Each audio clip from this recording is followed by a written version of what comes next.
Dije la vez pasada que en esta ocasión iba a tratar los temas ligados con la profecía, dada los acontecimientos que están pasando en estos días. Y bueno, justamente, pues creo que las profecías de Israel son un tema relevante por todo lo que estamos viendo en las noticias. En la Biblia encontramos diversas profecías sobre el destino de Israel, y algunas de estas profecías se han cumplido a lo largo de la historia, mientras que otras faltan por cumplirse. Y sobre esto quiero hacer una observación. Lo que yo voy a hablar en este día, yo no voy a hacer interpretaciones de ningún tipo, solamente voy a contar a través de la historia lo que ha sucedido, cómo se han cumplido ciertas profecías y algunas que están por cumplirse. Por supuesto es un tema amplísimo, muy amplio. Podríamos hablar de esto durante semanas, pero solamente por esta ocasión quiero tratar esto porque creo que es muy importante. Cuando hablamos de la profecía, esta historia pues empezó 4000 años atrás, pero empezaré a hacer este análisis a partir de lo que Jesús dijo y que cita Mateo en sus primeros dos versos del capítulo 24. Dice el verso 1 que se acercaron los discípulos a Jesús para mostrarle los maravillosos edificios del templo de Jerusalén. Estaban orgullosos de lo que ellos estaban viendo. Este templo no era el que había construido Salomón, ya que ese había sido destruido por los babilonios, y este era un segundo templo que había sido construido después del regreso de los judíos del exilio babilónico, el cual había sido completado alrededor del año 516 a.C. bajo la dirección de Zorobabel, un líder judío que desempeñó un papel clave en la reconstrucción, proyecto y diseño que se había llevado a cabo con el permiso y el apoyo del rey medo-persa Ciro el Grande. En aquel entonces los judíos estaban bajo la tutela del segundo imperio, los medo-persas. 500 años habían pasado desde aquella construcción. Herodes el Grande, conocido por su ambiciosa campaña de construcción en la región de Judea durante su reinado bajo el imperio romano, llevó a cabo una de las construcciones más destacadas, la expansión y renovación del segundo templo de Jerusalén. Esta renovación incluyó la creación de un impresionante patio y la construcción de estructuras más grandes y ornamentadas. Su objetivo fue ganarse el favor de la población judía y consolidar su posición como gobernante. Esta fastuosa construcción era lo que los discípulos mostraban a Jesús, y sobre esto, respondiendo, él les dijo: ¿veis todo esto? De cierto os digo que no quedará aquí piedra sobre piedra que no sea derribada. Pasó el ministerio de Jesús y en los siguientes años los judíos llevaron a cabo varias pequeñas revueltas contra los romanos sin graves consecuencias. Pero en el año 66 empezó a gestarse una gran rebelión. El general a cargo de las fuerzas romanas de la región de Israel era Vespasiano, a quien 4 años atrás Nerón, el emperador romano, lo había nombrado gobernador de Judea, con una misión muy precisa: acabar con las constantes rebelaciones de los judíos contra Roma. En junio del año 68 muere Nerón, el emperador, en Roma, y Vespasiano es proclamado como nuevo emperador, así que tuvo que regresarse a Roma, y para entonces la rebelión judía ya había tomado forma, así que antes de partir hacia Roma para tomar posesión de su nuevo cargo, el recién nombrado emperador dejó el asunto en manos de su hijo primogénito, Tito Vespasiano, quien quedó al mando de unos 60,000 soldados aproximadamente. Llegó el año 70 y con el fin de sofocar de manera definitiva la rebelión que no habían podido controlar totalmente, en marzo la ciudad de Jerusalén de ese año fue sitiada. Los acontecimientos de este y otros eventos son descritos por Flavio Josefo, un historiador judío que estaba al servicio de Tito, quien lo relató detalladamente en su libro La Guerra de los Judíos, que incluso si ustedes lo buscan en internet lo pueden encontrar ahí en PDF y pueden conocer mucho acerca de lo que les estoy diciendo. La ciudad de Jerusalén estaba fortificada con 3 murallas. Dentro de la ciudad había 2 murallas. Una separaba la ciudad nueva de la antigua y llegaba al lado del templo. La otra acortaba el paso entre la ciudad alta y la baja. Y había otros lados que eran prácticamente imposibles de franquear, pues el desnivel entre los muros y los valles circundantes era demasiado pronunciado. Además del recinto del templo, que en sí mismo era una fortaleza, había otras 2 fortalezas, como el antiguo palacio de Herodes el Grande, con 3 torres imponentes, y la fortaleza Antonia, que era una base militar en el ángulo noroccidental del templo, con 4 grandes torres. Tito inició el ataque. Sus tropas desplegaron la impresionante maquinaria de asedio romana con balistas. Las balistas eran esos aparatos, equipos con los cuales bombardeaban con piedras, o incluso en ocasiones con cosas que se podían incendiar, ¿verdad? Que iban encendidas para quemar el interior, y también con jabalinas para castigar a los defensores, mientras la infantería trataba de perforar las murallas mediante sus arietes, que eran unas vigas de madera con punta de acero montadas sobre plataformas móviles, con las cuales pues golpeaban el muro hasta que éste caía. Al ver que los romanos estrechaban cada vez más el cerco, los judíos respondieron arrojando antorchas encendidas contra las máquinas de guerra romanas, que como estaban hechas de madera, pues podían incendiarlas.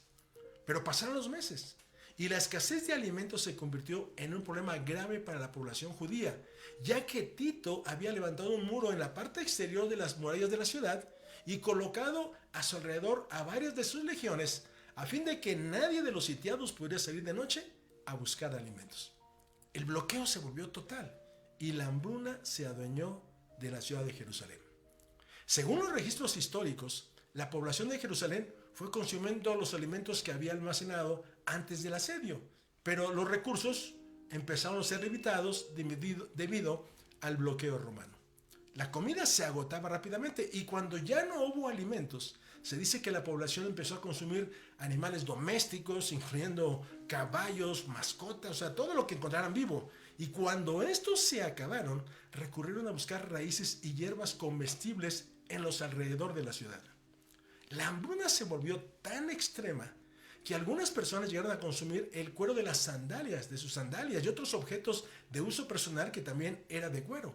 Y Flavio Josefo cuenta el caso de una mujer que mató, asó y devoró a su propio hijo, y ofreció a los jefes de la rebelión los restos para que participaran en el macabro banquete. Imagínense.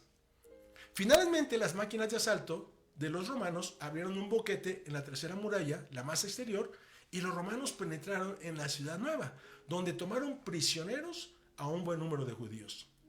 Desde donde los romanos pudieron preparar el asalto a la ciudad vieja y la fortaleza Antonia, y también el templo. A pesar de la escasez de alimentos, continuaba la feroz resistencia de los judíos, y cuenta Flavio Josefo que Tito ordenó a sus soldados que crucificaran cada día frente a las murallas que todavía no podían vencer a 500 prisioneros judíos. Imagínense, crucificar cada día a 500 prisioneros judíos para intimidar a los que se resistían. Y Josefo escribió que eran tantas sus víctimas que ya no tenían espacio incluso para poner las cruces, y tampoco suficientes cruces para clavar los cuerpos. Los meses habían transcurrido. El asalto había iniciado en marzo y había llegado a julio sin poder lograr la resistencia judía. Ante el asedio de los romanos, la segunda muralla no trató en desplomarse.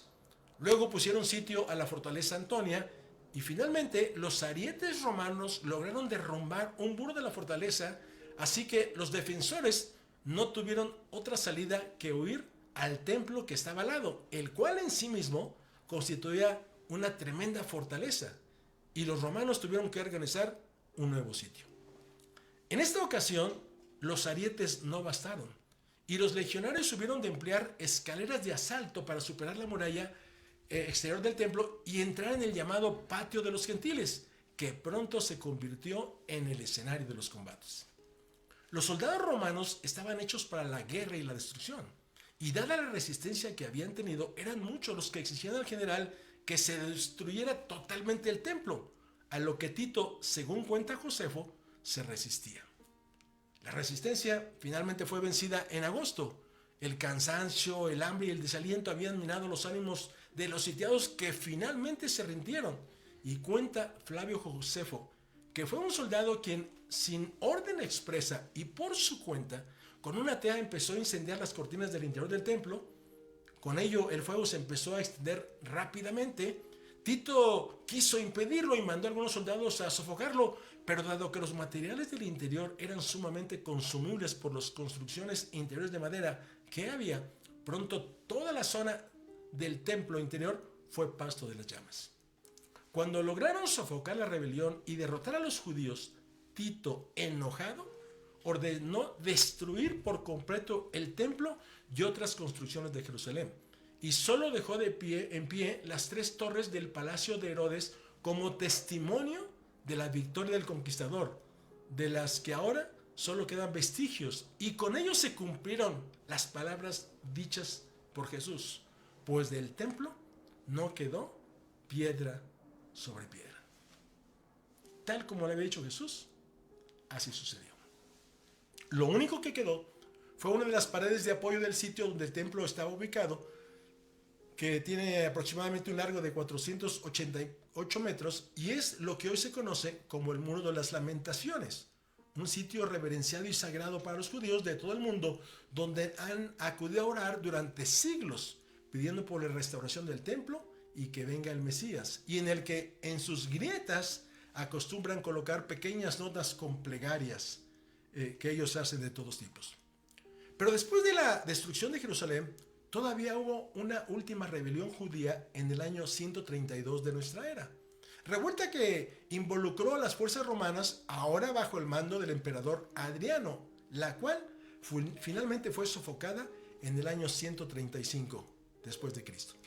Lo destacado es que de este hecho surgieron 2 situaciones que llevaron al cumplimiento de la siguiente profecía.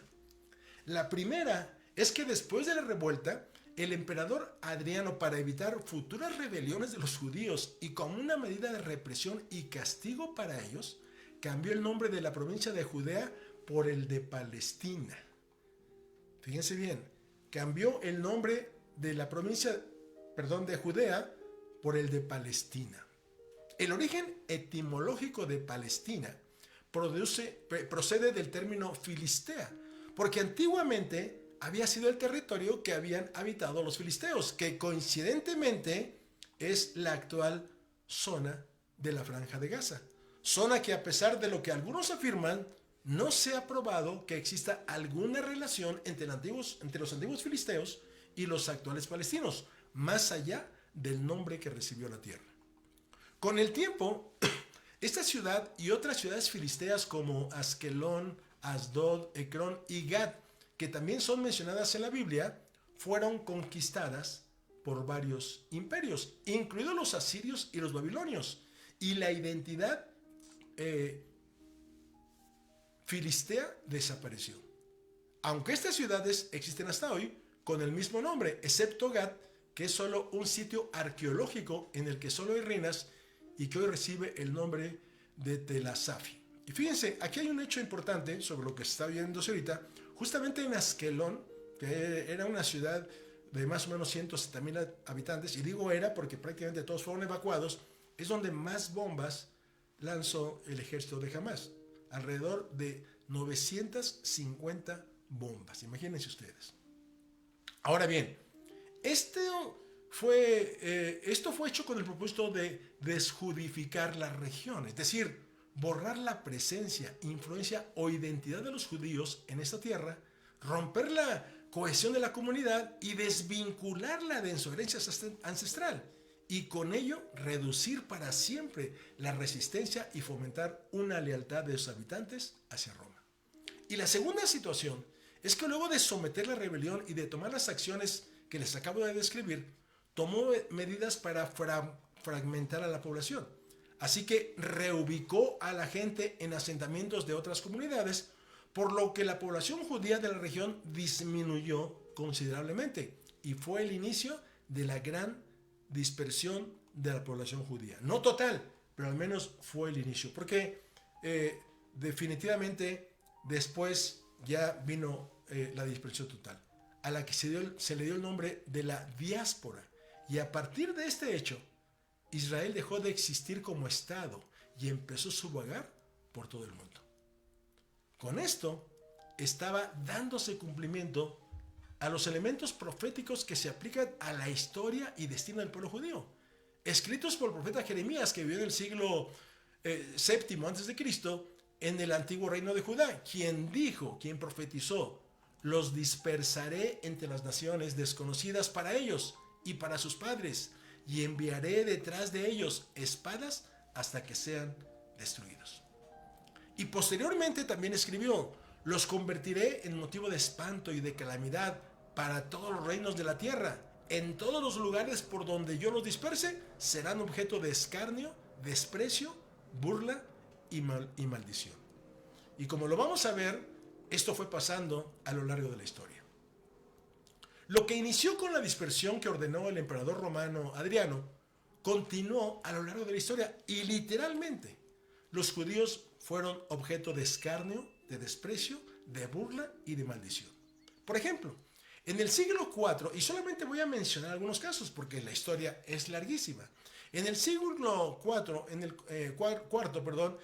el concilio de Elvira, que la Iglesia Católica, en la que se había reunido para tratar de diversos asuntos, en uno de ellos establecieron restricciones. Fíjense, la Iglesia Católica, supuestamente los cristianos, pusieron restricciones a las interacciones sociales con los judíos, acordándose que a los cristianos no debía de compartírseles comida, hogar, ni había que reunirse con ellos, ya que decían que eran capaces de pervertir la pureza de la fe cristiana. Imagínense ustedes estas cosas. Situaciones similares siguieron pasando en los siglos, y a lo largo de ellos, el 18 de julio de 1290, en Inglaterra se tomó la decisión de expulsar también a los judíos. Y una de las razones que dio el rey Eduardo es que los judíos acumulaban riquezas a expensas de los cristianos, y como él estaba endeudado con los prestamistas judíos, con su expulsión pudo aliviar su deuda y además confiscó sus propiedades y bienes. Y a los judíos no se les permitió regresar al país durante casi 3 siglos. Algo similar sucedió en España, donde hubo una expulsión de todos los judíos en 1492. Fue una expulsión de aproximadamente 165,000 judíos, también ordenada por la Inquisición española, por la Iglesia Católica, quien dijo que mientras los judíos se quedaran en España, influirían los miles de judíos conversos al cristianismo a que regresaran a practicar el judaísmo.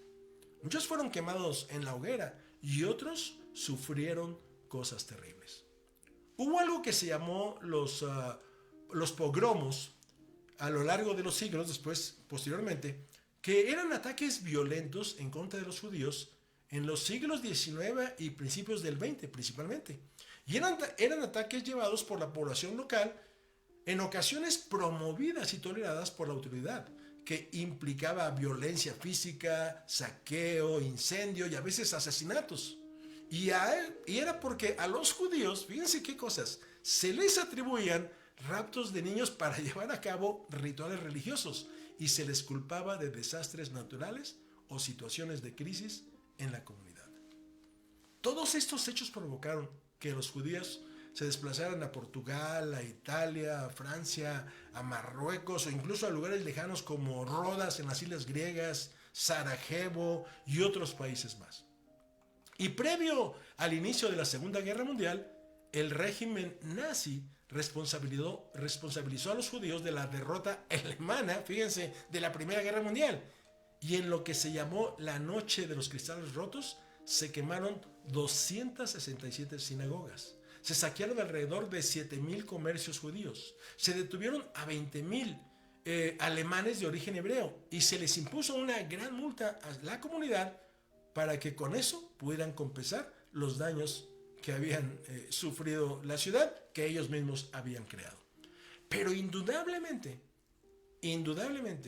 la gran catástrofe en contra de los judíos, un hecho conocido por todo el mundo, sucedió durante la Segunda Guerra Mundial, donde el ejército nazi acabó con la vida de 6 millones de judíos, quienes principalmente fueron asesinados en la cámara de gases de varios campos de concentración, y de lo cual se conocen historias terribles. Entonces, Repito las profecías que había hecho el profeta Jeremías. Los dispersaré entre naciones desconocidas para ellos y para sus padres, y enviaré detrás de ellos espada hasta que sean destruidos. Los convertiré en motivo de espanto y de calamidad para todos los reinos de la tierra. En todos los lugares por donde yo los disperse, serán objeto de escarnio, desprecio, burla y maldición. También hay otras profecías sobre la dispersión de Israel que no las abordo para abreviar el tema.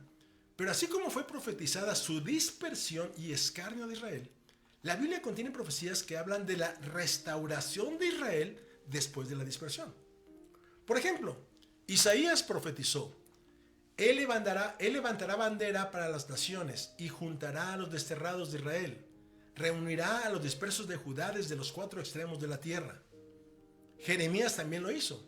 Él escribió: porque he aquí vienen días, dice el Señor, en que restauraré de la cautividad a mi pueblo Israel y a Judá, y los haré volver a la tierra que di a sus padres, y tomarán posesión de ella.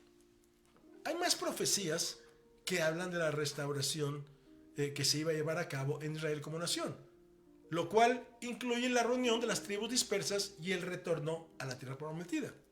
Pero sin duda, la profecía más significativa es la profecía del Valle de los Huesos Secos, que expresó el profeta Ezequiel en el capítulo 37, que dice: la mano del Señor vino sobre mí, me llevó fuera por el Espíritu del Señor y me puso en medio de un valle que estaba lleno de huesos. Me hizo pasar junto y alrededor de ellos, y he aquí que eran muchísimos sobre la superficie del valle, y he aquí que estaban muy secos. Entonces me preguntó: oh hijo de hombre, ¿vivirán estos huesos? Y respondí: oh Señor Dios, tú lo sabes. Entonces me dijo: profetiza a estos huesos y diles: huesos secos, oigan la palabra del Señor. Así ha dicho el Señor Dios a estos huesos: he aquí yo hago entrar espíritu en ustedes y vivirán. Pondré tendones sobre ustedes, haré subir carne sobre ustedes, los cubriré de piel y pondré espíritu en ustedes y vivirán, y sabrán que yo soy el Señor. Profeticé pues como se me ordenó, dice Ezequiel, y mientras yo profetizaba hubo un ruido y aquí un temblor, y los huesos se juntaron, cada hueso con su hueso. Miré y he aquí que subían sobre ellos tendones y carne, y la piel se extendió encima de ellos, pero no había espíritu en ellos. Entonces me dijo: profetiza al espíritu. Profetiza, oh hijo de hombre, y di al espíritu que así ha dicho el Señor Dios: oh espíritu, ven desde los cuatro vientos y sopla sobre estos muertos para que vivan. Profeticé como me había mandado, y el espíritu entró en ellos y cobraron vida y se pusieron de pie, un ejército grande en extremo. Luego me dijo: oh hijo de hombre, estos huesos son toda la casa de Israel. He aquí ellos dicen: nuestros huesos se han secado, se ha perdido nuestra esperanza, somos del todo destruidos. Por tanto profetiza y diles que así ha dicho el Señor Dios: he aquí, oh pueblo mío, yo abriré sus sepulcros, los haré subir de sus sepulcros y los traeré a la tierra de Israel, y sabrán que soy el Señor cuando yo abra sus sepulcros y los haga subir de sus sepulcros. Oh pueblo mío, pondré espíritu en ustedes y vivirán. Los colocaré en su propia tierra y sabrán que yo, el Señor, lo dije y lo hice, dice el Señor. Tremendo. Tremenda esta profecía. Cumplimiento del regreso del pueblo de Israel a su tierra. Pero antes de que esto sucediera, existieron en Israel otros imperios que dominaron la región de Israel después de los romanos. El primero, después de la época romana, fue el imperio bizantino. Fue durante esta época que el cristianismo se convirtió en la religión dominante en regiones como Turquía y Grecia. Alguna ocasión dije que el cristianismo en Judea realmente fue como el bebé, como donde nació. Pero el gran crecimiento del cristianismo no fue en esa zona.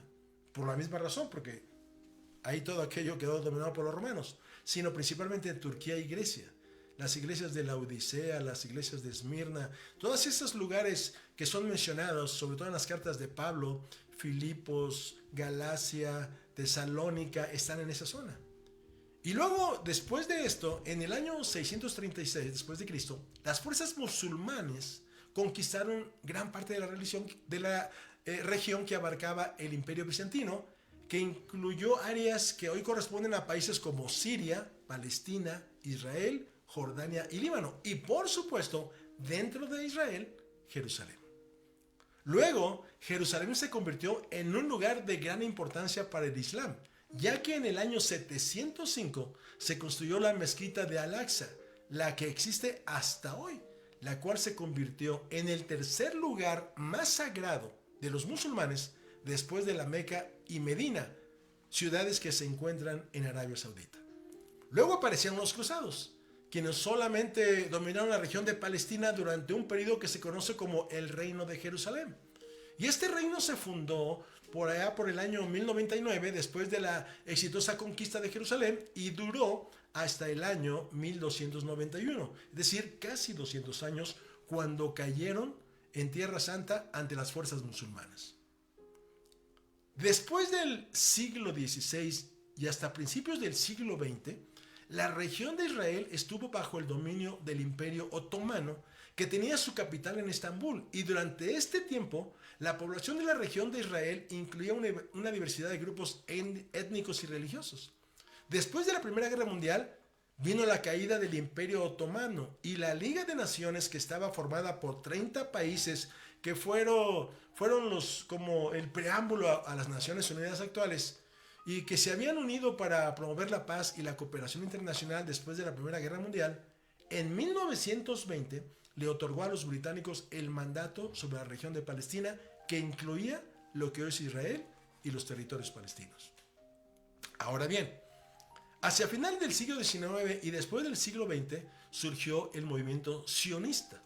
Y esta gente, este grupo, tomaron este nombre, pues precisamente de Sión, de la palabra Sión, que también es muy mencionada en la Biblia, y que en su raíz significa la capital permanente, obviamente de Israel, y también significa monte de Jerusalén. El sionismo surgió como una respuesta a la discriminación y la persecución que enfrentaban los judíos en Europa y en otras partes del mundo, por lo que ellos promovían el regreso de los judíos a su tierra ancestral y el establecimiento de un Estado judío en Palestina. En 1905, los sionistas definitivamente tomaron la decisión de formar nuevamente una patria para Israel. Incluso habían considerado hacerlo en Uganda o Argentina, pero finalmente decidieron que no, que ellos tendrían que regresar a su tierra y que sería en Israel. En Palestina había pues unas decenas de miles de judíos y cerca de 500,000 de árabes. Para el resto del mundo, pues Palestina era un lugar abandonado, una tierra completamente deshabitada, una región desolada, llena de desiertos y pantanos. Sin embargo, cada vez los judíos fueron comprando más tierras, principalmente entre 1908 y 1913, y empezaron las primeras resistencias de los árabes contra la venta de tierras a los judíos. En 1917, los británicos hicieron un censo. Había 700,000 árabes y 70,000 judíos. Y después de la Primera Guerra Mundial y la caída del Imperio Otomano, el sionismo ganó apoyo internacional, de tal manera que en 1917 hubo algo que se llamó la Declaración Balfour, emitida por el Reino Unido, quien expresó el apoyo británico a que hubiera un hogar nacional judío en Palestina.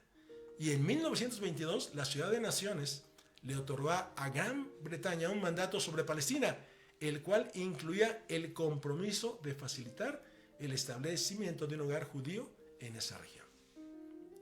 Pasaron los años y llegó la Segunda Guerra Mundial y con ella el Holocausto, la historia que ya conocemos. Y al término de la guerra de 1945, el apoyo internacional fue creciente para la creación de un Estado judío independiente. Así que el 29 de noviembre de 1947 se llevó a cabo en Nueva York la 128 Asamblea de las Naciones Unidas, ya entonces eran ya las Naciones Unidas, y en la orden del día había un asunto crucial: poner sobre la mesa la partición de Palestina dividida en dos partes, una para los árabes y otra para los judíos. La mayoría de los delegados de la agencia judía, agencia porque no era un gobierno, no creían que eso iba a suceder y se habían incluso regresado a Palestina. Solo un hombre llamado Abba Eban creía que eso era posible. Lo que muchos no creían sucedió y la propuesta fue aprobada. La bandera británica fue bajada y en su lugar fue izada con gran alegría la bandera de Israel. El pueblo festejó toda la noche y bailó hasta el amanecer del 30 de noviembre. Y esa misma noche, los palestinos atacaron a los israelíes, ya que no reconocieron la resolución. Y fíjense, aquí empezó la primera guerra entre judíos y palestinos. Esa fue la primera guerra ya formal, en la cual obviamente salió vencedor Israel y en la cual incluso tomaron gran parte del territorio de Palestina, incluido Jerusalén. Pero bueno, luego de negociaciones dejaron eso por la paz, soltaron a Jerusalén y solamente se quedaron con una poca de tierra. Pero fue hasta el 14 de mayo de 1948 en Tel Aviv, donde David Ben Gurión, quien se había convertido en el primer ministro de Israel, pronunció la Declaración de Independencia, declaración histórica que marcó la creación oficial del Estado de Israel, poniendo fin al mandato británico en Palestina que duró desde 1920 hasta ese día, y con ello, escúchalo bien, con ello se cumplió la profecía que Isaías había escrito. ¿Quién dijo? ¿Quién ha oído cosas semejantes? ¿Quién ha visto tales cosas? ¿Podrá nacer un país en un solo día? ¿Nacerá una nación en un instante? Pues en cuanto Sión estuvo de parto, dio a luz sus hijos. La profecía se había cumplido. Israel estaba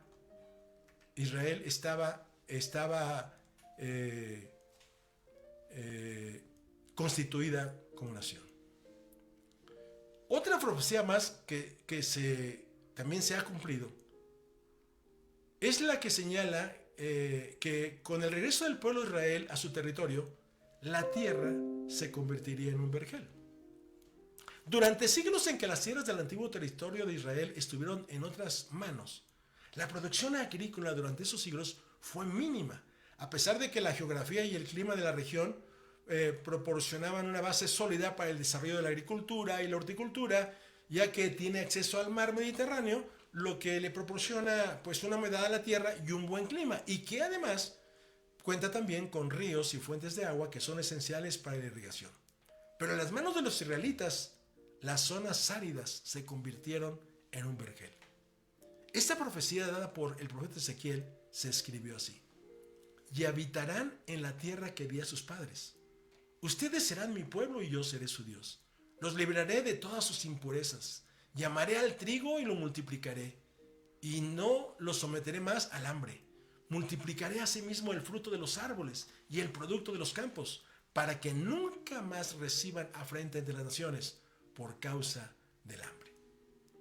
El profeta Amós también lo profetizó y dijo: he aquí vienen días, dice el Señor, cuando el que ara alcanzará al que ciega, y el que pisa las uvas al que lleva las semillas.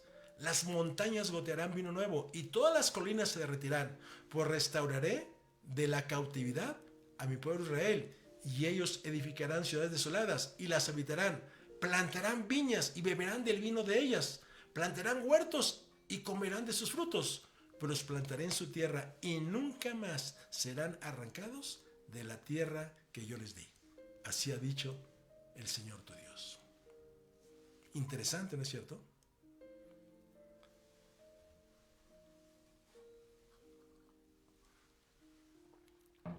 Ya de regreso en su tierra, Israel desarrolló y adoptó tecnologías agrícolas avanzadas, incluida la irrigación por goteo, invirtió significativamente en investigación y desarrollo agrícola, y estas innovaciones le permitieron un uso eficiente de los recursos hídricos, lo que lo llevó a mejorar la calidad de los cultivos, la resistencia a las plagas y a las enfermedades y a una gran productividad agrícola.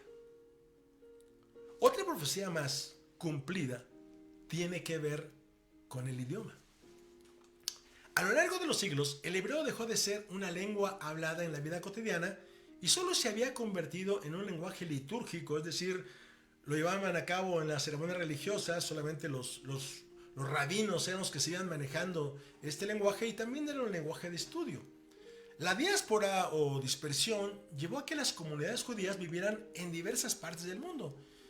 Y pues la gente que ahí estaba adoptaron las lenguas locales de sus respectivos lugares de residencia. Y una lengua que se fue haciendo popular entre los judíos durante la Edad Media fue el Yiddish, que surgió de una mezcla de hebreo, alemán, arameo y algunas palabras de otros idiomas. Incluso surgieron varios tipos de Yiddish y cada uno con sus propias peculiaridades. Muchos judíos que se fueron de Europa a América en los años previos y durante la Segunda Guerra Mundial, debido a la persecución que enfrentaban, hizo que el idioma Yiddish se introdujera en otros países. Con el surgimiento del sionismo y el retorno de los judíos a la tierra de Israel, surgió un movimiento para revivir el hebreo como la lengua que debía ser hablada por los israelitas. Entonces, para adaptar el hebreo a las necesidades modernas, se tuvieron que crear una gran cantidad de nuevas palabras para describir conceptos y objetos que obviamente no existían en la antigüedad. Esto implicó tomar raíces y estructuras gramaticales del hebreo bíblico y adaptarlas a las demandas modernas. Cuando se fundó el nuevo Estado de Israel, el hebreo se convirtió en la lengua oficial en 1948, lo que permitió que una lengua antigua volviera a la vida como lengua cotidiana en un Estado moderno. Establecieron escuelas donde enseñaban el hebreo y se promovió la publicación de libros, periódicos y revistas todas en ese idioma, lo que ayudó a difundir la lengua y hoy se habla en la vida diaria, la educación, los medios de comunicación y la cultura del país. Y el hebreo bíblico se estudia principalmente solamente con fines religiosos, especialmente en la lectura y estudio de las escrituras de la Torá, en las ceremonias y también con fines literarios.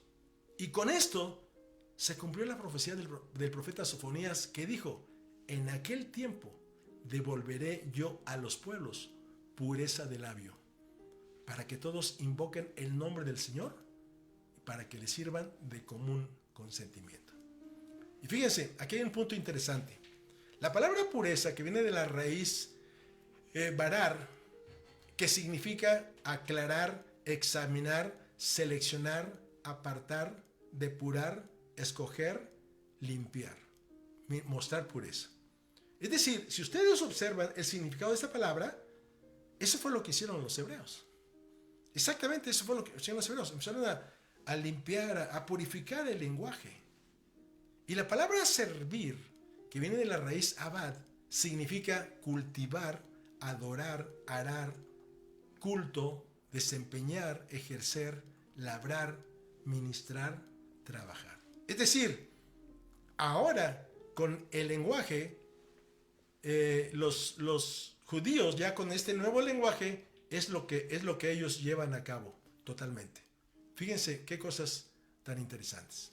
Por supuesto, el Yiddish sigue siendo hablado y preservado por comunidades judías en todo el mundo, especialmente en Israel y en América del Norte, y aunque ha disminuido el número de habitantes que lo hablan, sigue siendo un idioma significativo en la historia y la cultura judía. Pero definitivamente el hebreo es el que ellos ahora hablan. Otra profecía es la de Isaías 14:1 que dice: ciertamente el Señor tendrá misericordia de Jacob y volverá a escoger a Israel. Él los hará reposar en su propia tierra y a ellos se unirán extranjeros, los cuales se adherirán a la familia de Jacob.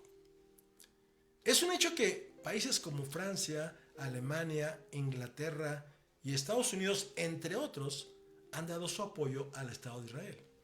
Pero hubo algo significativo en diciembre del 2017, ya que en esa fecha, la capital de Israel hasta entonces había sido Tel Aviv. Sin embargo, fue en una visita del presidente de los Estados Unidos en ese momento, Donald Trump, quien anunció el reconocimiento oficial de Jerusalén como la capital de Israel e hizo saber su intención de trasladar la embajada de Estados Unidos, que era un reto para todos los países árabes y para muchos, para todo el mundo, trasladarla de Tel Aviv a la ciudad de Jerusalén. Lo que le generó, por supuesto, una serie de reacciones mixtas a nivel internacional. Y posteriormente, en mayo de 2018, lo cumplió. Y Estados Unidos abrió oficialmente su embajada en Jerusalén. Ahora, hay varias profecías que todavía deben cumplirse. Hay otras más que se han cumplido, pero aquí quiero dejar estas. Hay otras más que todavía deben cumplirse. Y una de ellas, muy importante, es la reconstrucción del templo de Jerusalén mencionado en el capítulo 8 del libro de Daniel. Miren, los judíos del templo de Jerusalén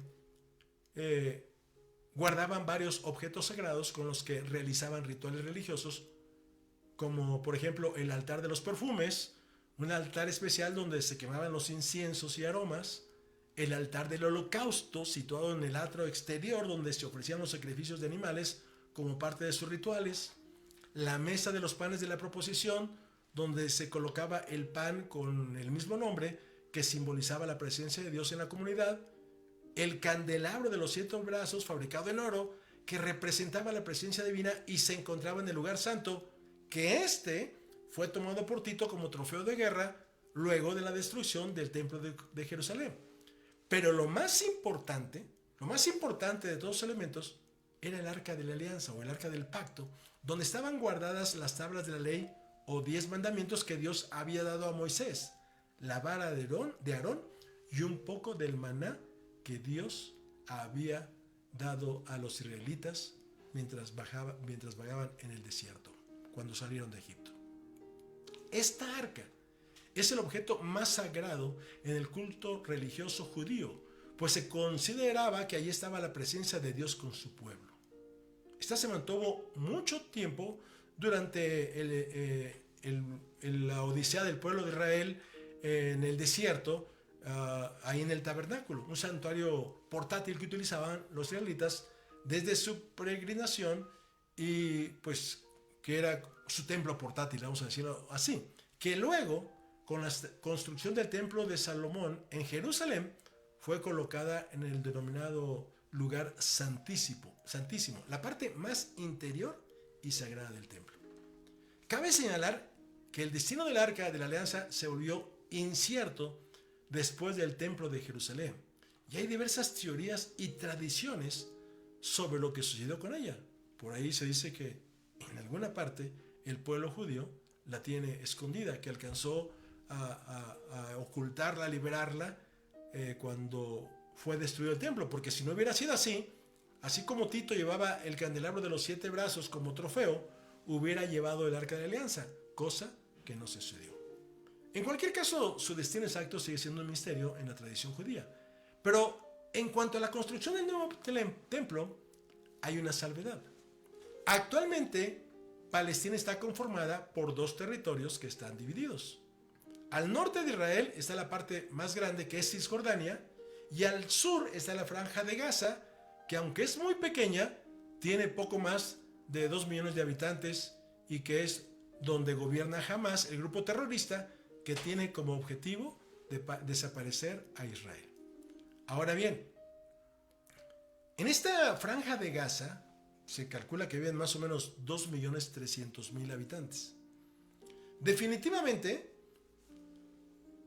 ¿qué podría yo decirles? Que la gente está sufriendo. De los 2 lados, la gente está sufriendo. Incluso los palestinos, por ejemplo, hasta antes de esta guerra, no podían cruzar entre los territorios de su país. No pueden ir de Cisjordania a Gaza o de Gaza a Cisjordania, excepto con un permiso especial que es muy difícil de conseguir.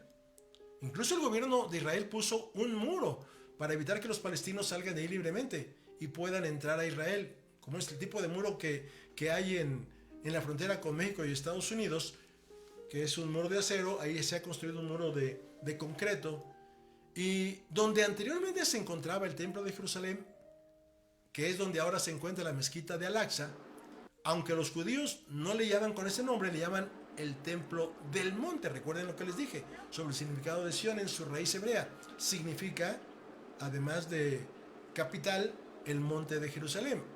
Y la pared exterior que corresponde a la mezquita del lado de Israel es el muro de las lamentaciones, donde los judíos van a orar y todos los visitantes turísticos también van a visitar y algunos también a orar. La mezquita está del lado palestino y el muro de las lamentaciones del lado que controla Israel. Ahora, además de estas y otras profecías que se han cumplido, déjenme decirles que aún quedan otras profecías por cumplirse. Y una de ellas, y todo esto para, si alguno de ustedes de los que está escuchando esto no había escuchado estas cosas antes, pues sepa que así como se han cumplido todas las profecías que he mencionado, hay otras que se van a cumplir. Y una de ellas, muy interesante, muy amplia, muy profunda, que no voy a entrar en ella, es la relacionada con el sueño de Nabucodonosor. Fíjense, ustedes ahí pueden ver que en el sueño de Nabucodonosor, él vio una imagen, él vio una estatua, en la cual la cabeza era de oro, el pecho era de plata. Luego iba bajando en valor, la parte inferior era de fierro y al final en los pies eran parte de fierro y parte de barro. Él no entendió qué significaba esto y fue Daniel el que le contó que precisamente esa era algo que estaba sucediendo y que iba a suceder en el futuro. La cabeza de oro correspondía a los babilonios, al reino que en ese entonces Nabucodonosor era el gobernante. La siguiente parte correspondía a los medopersas, que fue en el tiempo cuando fue construido reconstruido el segundo templo de Jerusalén, el segundo templo de Jerusalén. Luego venían los griegos con Alejandro Magno, otro reino que también estuvo sobre la tierra. Posteriormente vinieron los romanos. Y finalmente hay un reino que todavía no se cumple. Y esta es una de las profecías que están por cumplirse. Aparte, ahí ustedes pueden ver que hay unas bestias. No voy a entrar a explicar todo esto, pero todo esto es parte de esa profecía que está escrita en el libro de Daniel. Muy profunda, que tiene relación además con el libro del Apocalipsis. Es decir, las profecías que están en Daniel, la profecía de Daniel relacionada con el sueño de Nabucodonosor y el libro del Apocalipsis, hay una relación estrecha, muy profunda en toda ella, donde también viene en el futuro el anticristo y todas estas cosas que no voy a hablar el día de hoy.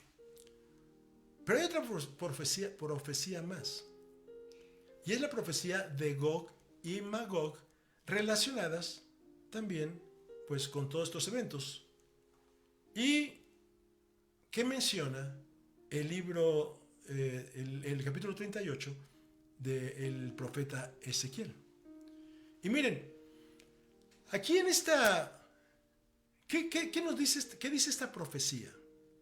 Que lo que ustedes están viendo ahí en ese mapa, se ve a Rusia, se ve a Turquía, se ve a Arabia Saudita, se ve a Irán, se ven varios países de Europa del Este, que algunos seguramente serán aliados a Rusia, donde se dice que va a llegar un momento en que este conflicto va a crecer a tal grado que justamente todas estas naciones se van a levantar en contra de Israel y van a venir contra él.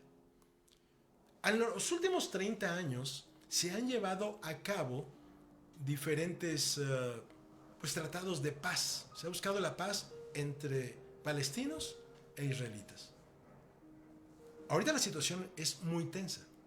Pero una cosa les digo, no se va a lograr. Esto no va a suceder. De manera definitiva, ya un día llegarán a vivir en paz y muy felices por el resto de su vida. No, esto no va a suceder. Porque la profecía dice lo que ustedes están viendo aquí en este mapa. Que justamente un reino del norte, gobernado por Rusia, y aliado con muchos otros países, no digo por dónde quedará China, que también seguramente entrará en esto, vendrán en contra de Israel.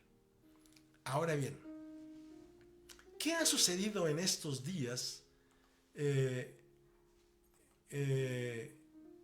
con todos estos acontecimientos? Para los que son cristianos, inmediatamente empiezan a surgir las frases, los videos, las noticias: Cristo viene, porque hay una profecía de que Jesús va a venir otra vez a la tierra. Pero fíjense bien lo que voy a decir. Y esto ya no tiene que ver con todo lo que estoy hablando. Es una simple deducción mía. Son simples pensamientos míos. Esto es un hecho. Es una profecía. Jesús vendrá otra vez a la tierra. Pero vamos a pensar que Jesús llegara hoy, mañana, la semana próxima, el próximo mes, en un año, viniera de regreso a la tierra. Imaginen a Jesús, un solo hombre. ¿Ustedes qué creen que va a pasar? ¿Ustedes creen que Putin va a decir: qué bueno que viniste, Señor, yo aquí ya pongo mi reino a tu disposición? ¿Ustedes creen que los gobiernos totalitarios de Sudamérica, de África o de otros países, de Corea del Norte, van a decir: aquí está nuestro poder y lo ponemos a tus pies? Por supuesto que no. Pero hay algo más. ¿Qué irá a hacer Jesús con todos los problemas que hay en el mundo? ¿Qué irá a hacer con esos países en África que, como digo, hay gobiernos totalitarios que están destruyendo su población? ¿Qué va a hacer con el hambre que azota a grandes ciudades de África o países de África? ¿Qué va a hacer con los cárteles de la droga de México, de Sudamérica, de otros países? ¿Qué va a hacer con esas situaciones? ¿Qué va a hacer con las guerras fratricidas que ahorita se llevan en ciertos países? La guerra con Ucrania y la guerra con Rusia. ¿Qué va a hacer? O sea, ¿él solo va a llegar como una varita mágica a componer todo? Por supuesto que no.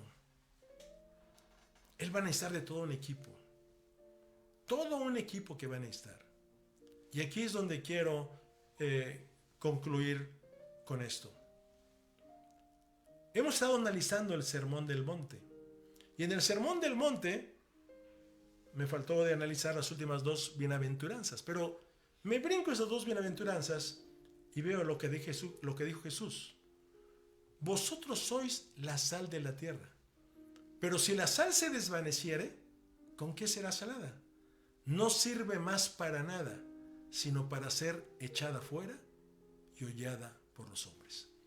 ¿Y a quién le estaba diciendo esto Jesús? A sus discípulos, a los que estaban ahí en el Sermón del Monte, y a los de después, y a los de ahora. Y la pregunta es, entre todos estos problemas que existen en la humanidad, entre todos estos conflictos que surgen, entre todas estas necesidades que hay en el mundo entero de todos tipos, ¿la iglesia cristiana será parte del problema o será parte de la solución? Muy interesante esto. Repito, ¿serán parte del problema o será parte de la solución? ¿Será parte del problema si continúa con los pensamientos de pobreza, sin preparación? Por supuesto que los judíos van a ocupar un lugar, van a reconocer a su Mesías. Y los judíos tienen gente muy preparada. Y aquí habrá un reino que habrá que instalarse y habrá gente que tendrá que acomodarse en puestos para ocupar las funciones en las diferentes y múltiples actividades que van a realizar. Pero entonces, ¿dónde queda la iglesia cristiana? Si la sal se desvaneciere, no sirve más para nada, sino para ser echada fuera y hollada por los hombres. Y la palabra hollar, que viene de la raíz catapateo, fíjense bien, significa rechazar, pisotear, rechazar con desdén. Eso es lo que significa la palabra hollar. O sea, ustedes son la sal de la tierra, pero si se desvanecen, ¿saben para qué van a servir? Para que sean pisoteados, para que sean rechazados con desdén.